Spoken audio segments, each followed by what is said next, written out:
Okay, we are broadcasting. Okay, we are recording. So, here we are, finally getting back together on a Ustream web chat. So, it's been a while since we've been in front of the camera.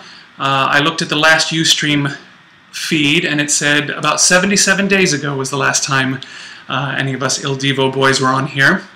I'm sorry it couldn't be all four of us, but we are on vacation right now, and so it would be a little bit difficult and maybe a little bit expensive to try and pull all four of us together for a single web chat. But I'm happy to be here, happy to kind of catch you up on what I've been doing for the last little while. We have finished our album. I'm still not allowed to say anything about it just yet. But very, very excited about it. We've listened back to the mixes. We're just so happy about it. We're very proud about it. Again, can't say anything just yet, but it's so close. Okay. So, so what have I been up to in my time off? Well, I've been up to a lot of different things. So I keep looking down here. I've got my little iPad with my questions and trying to keep me on track for this chat. I've been up to a lot of different things. I've just really, first and foremost, been enjoying being at home, spending time in my apartment. You know, last year we were on tour for roughly, except for a few pauses here and there, it was almost 18 months we were on tour because we were on the Wicked Game tour, and then that bled into the Greatest Hits tour. Catherine Jenkins, and you know, and then straight back into the studio, and just being on the road for 18 months was exhausting. But I'm catching back up with myself. I'm getting my energy back. Going to the gym a lot. Eating much better, much healthier. Because you never can tell, you know, when you're on the road, you go from hotel to hotel. You never know what cuisines you're going to get in, you know, come into contact with. You never know what quality food materials that they're going to cook the dishes with, and so a lot of times you end up going more kind of basic foods that might not be the best for you, but you know they're kind of tried and tested, and things like burgers and pizzas, and it's terrible for you, but it just keeps you running. So I've been drinking a lot of green juices, a lot of salad. Cooking at home has been fantastic, and it's really funny because Sarah Joy and I have been we basically kind of flip-flopped almost entirely. She is now in the middle of rehearsals for an opera called Anna Nicole. It is about the kind of the life story of Anna Nicole Smith, who, for those of you around the world, not from the U.S., was kind of a controversial figure who led quite a scandalous type of life and was in the public eye a lot, and she was one of the pioneers of reality TV shows and kind of an iconic figure from recent American pop culture. And so this is an opera about her life, and Sarah Joy is playing Anna, so it's you know, she's in rehearsal 7-8 hours a day, 6 days a week, and so we really don't get to see each other as much as we would have wanted to now that I'm home for a while. But it's almost like she's on the road, and I'm here at home, and I'm playing the role of what we've come to call the Hausfrau. You know, I'm doing the cooking, I'm doing the cleaning, I'm doing the laundry, and to be quite honest, I'm really enjoying it because it just, you know, these taking care of myself, taking care of us, taking care of what seems like mundane tasks is actually so grounding and so, it just makes me feel like a human being again, if you know what I mean. You know, I like room service, I love room service, but it is really nice to just be able to make exactly what I want. So Sarah Joy has been up to that, and in the meantime, you know, kind of leading up to this period of her being in Anna Nicole, we have put together an album for her. Let me pull this up here. It's called Sarah Joy, A Glorious Dream, and we are going to be releasing this. We basically self-produced it and basically putting it online, and it's going to be going on to iTunes and onto Amazon, and it's going to release on September 17th. Let me pull this up. Here is, go away. Here is the cover. I don't know if you can see that. Trying to line that up there. Sarah Joy, A Glorious Dream. Well, the camera's backwards. And so, yeah, it's going to be including all of her favorite arias that she has been singing throughout her career. And, you know, it was an absolutely fantastic experience. And pull Twitter back up. Fantastic experience working on this, kind of sitting on the other side of the table. You know, normally I'm in front of the microphone, and you know, the producer is telling me or telling the four of us what to do, and so to be on the other side of the table, being part of the mixing process, being part of the producing process.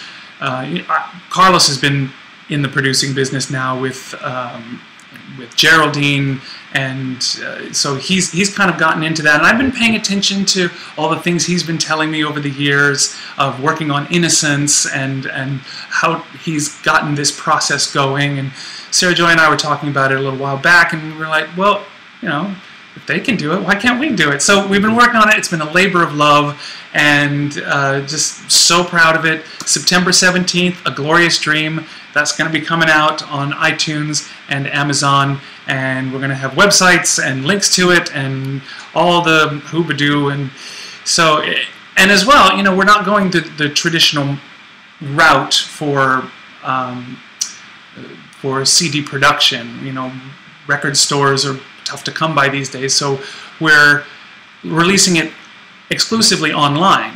So the retail is online to have a physical product. There will be a physical product, but also downloading from iTunes is going to be the majority of how this is going to work. And you know, as the classical genre is coming into the 21st century, and as more people are online, and Sarah Joy actually has a lot of classical music lovers who are already following her on Twitter, at Sarah Joy Miller at Twitter, plug. So yeah, that's pretty much what I've been up to, and for the rest, just trying to, you know, get my energy recouped, as I said before. So let's see what else. Let's see what else. I've got a whole list of things we're going to talk about here. Da, da, da, la, la, la, la, la, la. Said that, said that. I've been talking for a while now, haven't I? La, la, la. Okay, so we've got some questions from Twitter. I'm going to open this up to the world at large. Going to answer some questions. We do have a chat feed on here. I can see it. Let me just get to that first. Poland misses us very much. Hello, Poland. Hello from England, Los Angeles, Mexico. Shout out to Prague, Venezuela, Andalusia. La la la. Trying to see all the places. Hello from Russia. More kisses from Poland. The Polish, they like the kisses.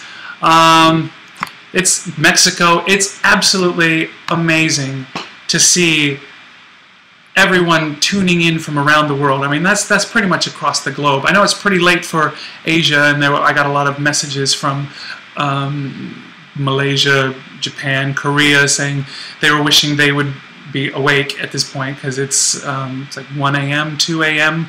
over there for them on Sunday. So when you see this on YouTube, hello to all the Asian countries, and hello to everyone else who is tuned in. So we will go to the Twitter questions. I have to find them as well. They are not on here. Technology. Done. I could go straight to Twitter, I suppose, but I do have a pre-sorted list of questions that have been sent to me here, and we will start with that. Okay. So we have Nadia Saron asks, we've all already seen that you love to cook. What is your favorite main dish and dessert to prepare? Well, I posted a picture on Twitter last week, a couple weeks ago. It's all starting to run together. Free time, it's running out. But it was of chicken tikka masala. It's an Indian dish that is one of my all-time favorites. I learned how to make that a few years ago, actually while I was living in the UK. And I didn't get it right when I was in the UK. I was kind of improvising and using ingredients that I thought chicken tikka masala was probably made of. But it wasn't, and it always kind of came out weird. So this year I decided, okay, I'm going to learn how to do this properly. Pulled up 4 or 5 different recipes and picked the one that I thought had the most ingredients, because I like flavor. It's really not so much about the dish itself. It's really about just flavor. I love eating, I love tasting things, and so the one that had the most proportions of curry and cumin and all of the different spices, and I do like things very, very spicy. Definitely a whole lot more than Sarah Joy does. Kind of the spicier the better for me, and so that's my favorite main dish to cook. Favorite dessert, I'm not really very well versed at baking per se. Urs really does more of the desserts. He is very good at making desserts, and that's one of the things he loves to do in the kitchen. I'm trying. I made a mango cobbler a couple weeks ago. It came out okay, but I tried to make. I'm also, you know, trying to live and eat in a healthy way. So I tried making this mango cobbler and making the crust using spelt flour, and spelt is great. You know, it's a really good substitute, very healthy substitute for flour, which can be very difficult for the digestive system. It's actually one of the most difficult things for the digestive system. All the bread we eat, crust, pizza crust. I mean, I love pizza, but it's really not good for me. So I tried using spelt flour, and I should have looked up how to make a spelt flour crust, because I put in the same proportions as regular flour, and it just came out a kind of a gross mess and was not good. It's kind of like graham crackers all crumbled up, except not as sweet. It just wasn't so good. So I might take another stab at that later on. I like the pies thing, the idea of making pies. Growing up, Thanksgiving, Christmas, my mom used to make pies, and, you know, mincemeat pie, apple pie, pumpkin pies, and they stuck with me, and so, you know, maybe I'll give that a shot at some point this week. Let me check in here with the chat. Oh, I've just been answering Sebiki 1967's question. We do have a hello from Japan. We have a hello from Taiwan. We got Brazil's come in. When are we expecting a new album of Il Divo? Well, as I said before, I can't talk about the album, but it will be coming out later this year. As I said, it is finished. It's in the final stages of getting prepared for the release, but our work in the studio is done, and we're very excited about that. And that'll be coming out at some point later this year. I don't know what the exact date is. I'm not the record company, so it's they make these decisions. Let's see, what else we have. Sue Martin asks, have you spoken to Carlos, Sebastian, and Urs since you've all been apart, and are you missing each other? The answer to that, the quick answer, is no. And not because we don't like speaking to each other. We actually are very good friends. And, you know, over the last 10 years, we've formed a very good brotherly bond with each other. Someone asked a question later on, or maybe it was on the hashtag David Livestream. Someone asked, how do you feel about the word bromance? And, well, I'm really not sure what that word means. It's such a vague term. But the four of us, I wouldn't say it's a bromance. I would say it's more like a family. We were put together, we forged this bond, and we've been through so many experiences that I think it goes beyond a friendship. I wouldn't call my relationship with the other guys so much of a friendship as I would call it a family. It's like a second family. Just band of brothers, if you will. Let's see, what else? Oh, are we missing each other?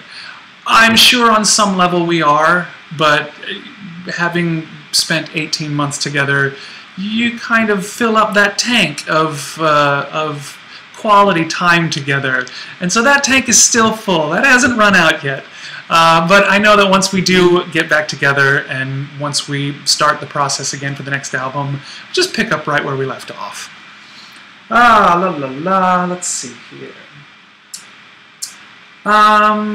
How How did you find, Irina Yakimov asks, how did you find a balance among the group when you came from such different backgrounds, musically, mentally, emotionally? Balance is a very tricky word. Some days we have it, some days we have less of it, some days we have more.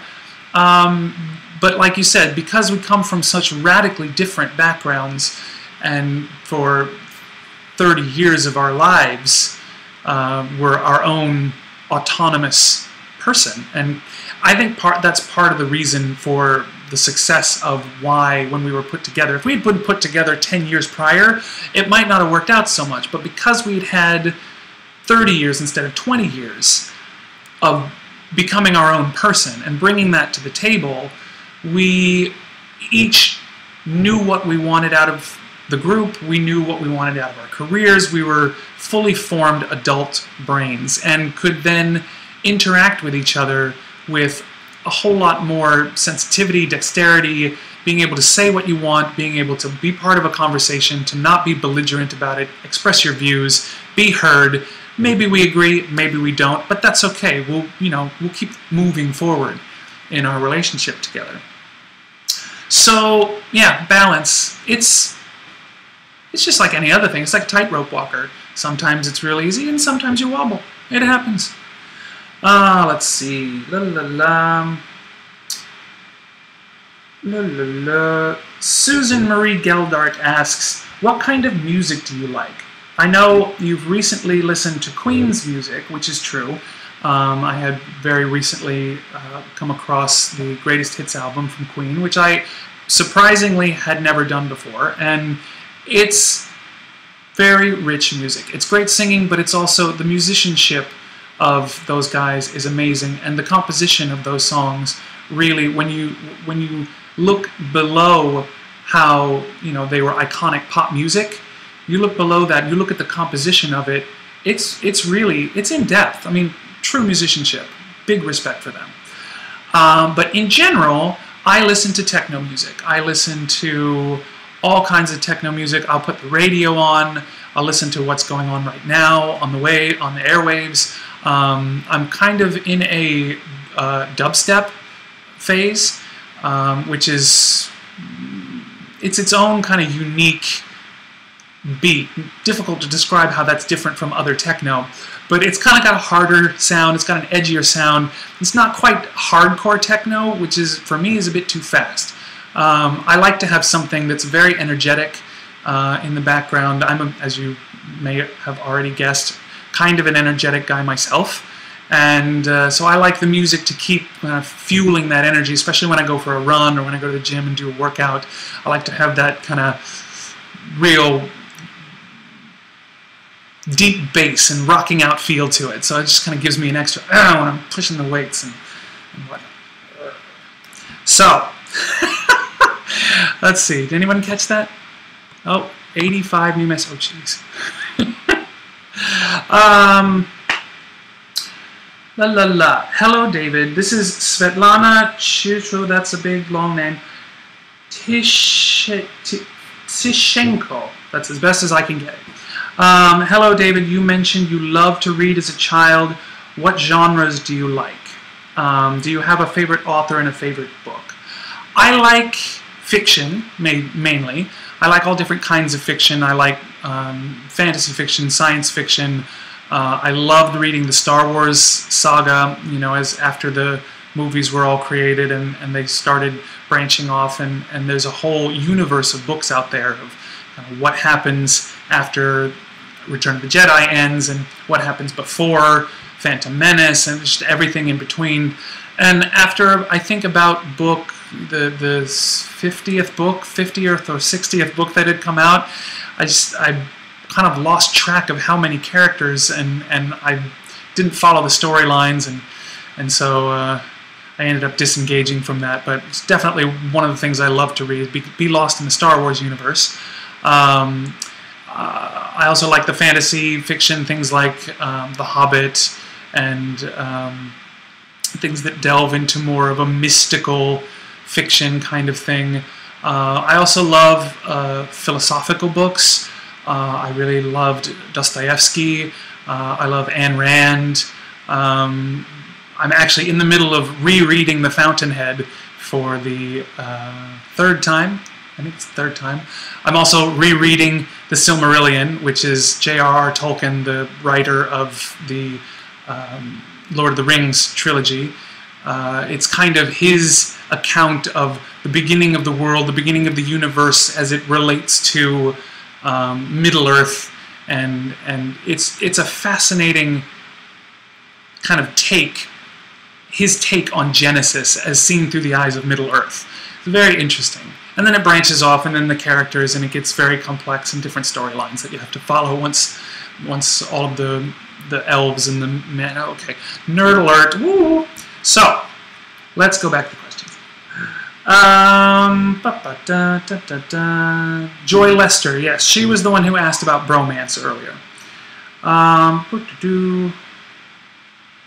Which language? Jennifer Watkins asked, which language do you find it most difficult to sing in? That's a difficult one, because being a singer, being a trained opera singer, having a facility with languages as we do as opera singers, because we spend much of the time singing in a language that's not our own, you kind of get used to, if you don't necessarily understand the grammar and the vocabulary directly, you definitely have a sense of mimicry of syllables, of vowels and whatnot. I think the most difficult one that I've sung is Russian. Is very difficult. There's a lot of vocalic consonants that all go together, that are all kind of stacked on top of each other. That's can be difficult to get the mouth around, as opposed to Italian, which is very wide open. Czech is also a difficult language to sing in. So yeah, have not had a chance to delve into any of the Asian languages yet, but you know, who knows? Who knows what might happen down the line? Speaking of Asian languages, where is this? Where is that question? There is a song that we recently recorded that's going to be on the Japanese release of the new album called Flowers Will Bloom. And this was a song that we recorded in as kind of a charity response to the tsunami and the earthquake that happened in Japan. And last year on the tour, while we were in Japan, we had sung a song in Japanese, Furusato, and we got such a great response. It was just kind of like a thing that we had put together, our own little Il Divo version of it, and the response from the audiences was so overwhelming that we thought, you know, let's do this for real. Let's make a track and let's put it out there for the victims of the earthquake and tsunami. So we did, and it is in English though. This one is not in Japanese. But we're very proud of it. We're very happy that if our voices can be of benefit to anyone around the world, that's part of what being a musician is all about, what part of being a vocalist is all about. You know, a lot of people have told us over the years, in Japan specifically, but also from around the world, we get fans who come to the meet and greets, and they say, you know, how our music has affected them and how it's brought happiness into their lives, and it's brought joy when going through a difficult time, whether it be a surgery or a lost loved one, and that to me as an artist, that's part of why I do what I do. And you know, being able to express myself is one side of it, but the additional bonus of it is if it's affecting people in a positive way, there's no greater compliment that we as artists can receive. Just my opinion. So let's see. That's what I have on this list of questions. Oh, those were Facebook questions. Sorry, I've got it all backwards. Those were Facebook questions. These are Twitter questions.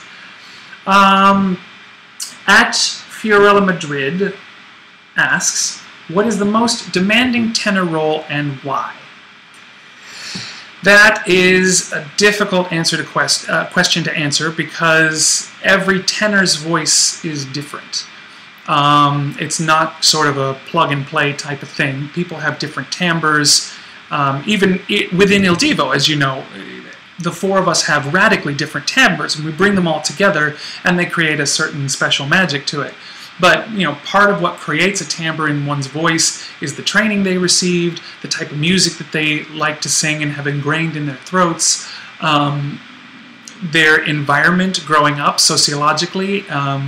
You know, there are certain, without being racist, there are certain races that have more of a quietude about the way in which they are vocal with each other in public or in private, and there are certain races that are a lot more boisterous in their approach to how they use their voice. And so it can create different,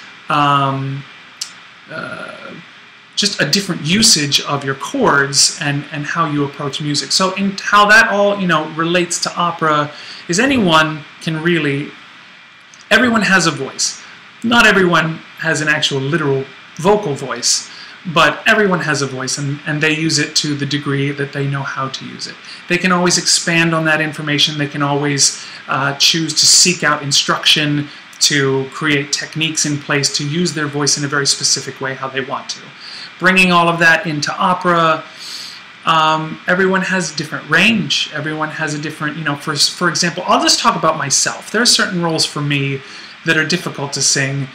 And the interesting reason is because a lot of them sit lower than I am used to singing. I have quite a high tenor voice, and so what lies in the high lyric part is easily reachable for me. That's where I've spent the majority of my career singing. But things like, for example, Lenski and Eugene Onegin, again, back to singing in Russian, maybe it had something to do with this as well as why singing in Russian was difficult for me, because this is the only thing in Russian that I've actually sung. Is that a lot of it lies in a low tessitura, and so having to like get down there and sing in a part of my voice that's a little bit uncomfortable down there, and trying to project with really down there, it's not easy for me. My voice sits up here, you know. For example, when we were on the tour, I don't remember which one it was, where we sang "I Believe in You," the duet with Celine Dion that we did. And when Celine wasn't with us, I was singing Celine's track. I was singing her harmony throughout the whole thing, because that's how high my voice goes. So, but things that I love to sing, things that really sit in the meat and potatoes of my voice. Alfredo in La Traviata, I like to sing that one. Werther, in Werther, the title role. French music, French operas have a great deal of, I have a great deal of affinity for, and find them to flow easily through my voice. Des Grieux in Manon, another one that I like. But on the other hand, Nadir in Pearl Fishers, another French opera, but that one sits a little bit on the high side. I kind of reach for it sometimes, and it's not the high notes, it's not the super high notes, it's really the tessitura of where kind of the median of where it all hangs out. It's just a little higher than I would like to sing for 2 hours. So it really just depends, and I think everyone's different, and everyone who sings opera is going to have a different experience. Let's see, we are at 28 minutes at this point, and this was supposed to be a half-an-hour discussion, but I'm going to be generous. Let's keep going. Mariela Rodriguez, at Mariela2404. What is your favorite place in the world to perform? That's a very difficult question, because we have been to so many unbelievable places around the world. I don't think that there's any place we've been to that we haven't enjoyed singing in. Every place is unique in particular, and whether it's the scenery or coming into contact with the people, finding each culture and their own idiosyncrasies, how they all choose to express their gratitude for what we do in our music. Absolute favorite places to play. Well, I love playing in New York, obviously for selfish reasons. Being on home turf, it's just fun. Also going to Colorado, again, same feeling, home turf. Playing in Denver, the response is just, it gets pretty wild, actually. A newcomer to the mix. going to playing at the Grand Ole Opry was a ridiculous amount of noise for playing in that theater, and having the response. We'd never played there before on this last tour, the Greatest Hits tour, and it just blew our socks off. How everyone was so into it in a place that we'd never played before, and it was really heartening in a way, because you know, sometimes you wonder over time, does this still work? Yes, we have our hardcore fans. We have the people who follow us around. Yes, we have people who show up to the shows when we play there. You know, it's once a year when we get back to places. But, you know, going to a place who may have never heard of us before, do we have any relevance there? Is it going to work? And we go there, and it's like, boom, in our faces, how much people just are loving what we're doing. And, you know, that gives us heart to keep continuing on for another 10 years. But I'm going to decline from saying any specific place other than New York and Colorado and home turf, because I don't want to make anybody jealous. I don't want to single anybody out and say, oh, I like playing in this place, and everybody else goes, well, what about when you came here? So everywhere is amazing, and we love playing everywhere. Let's see. We talked about, yes, there was a question from Il Divo Héroes, Venezuela, and that was about Flowers Will Bloom, talking about the song for Japan. We did that. La la la. There was a question here that I want to answer. I want to find where it is. Here's one. It's not the one, but here's one.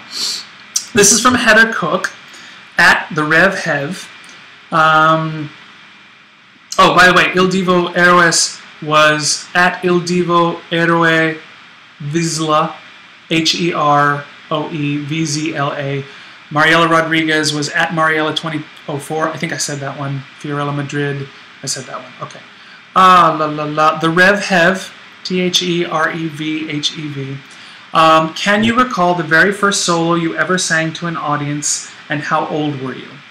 I can. Well, not technically. There's one prior to this that I don't remember, but the first one that I remember was 3rd grade. I was playing Davy in Davy Crockett, and I think my mom has a videotape of it somewhere in her collection.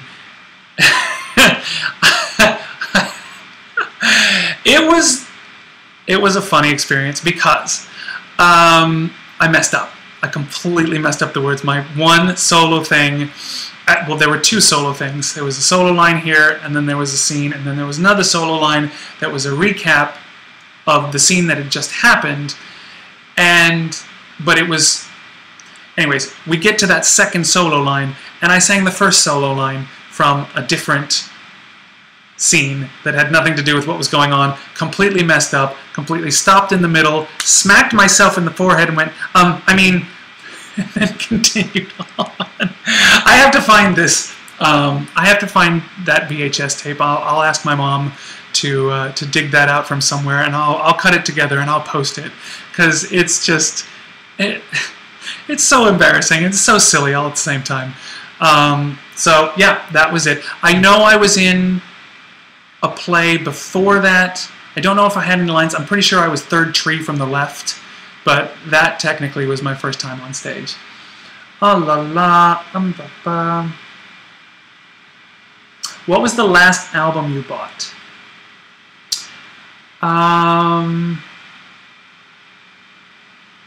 That's from Malak Diva, at Malak Abuzar, ABOUZAHR. I honestly don't know. I buy things in batches, so I'll go on and go, oh, I remember that album. I'm trying to recreate my audio tapes and record collection that I used to have, which I've completely lost track of. No idea where it went to. Might have been sold in a garage sale. Who knows? But trying to recreate that via iTunes.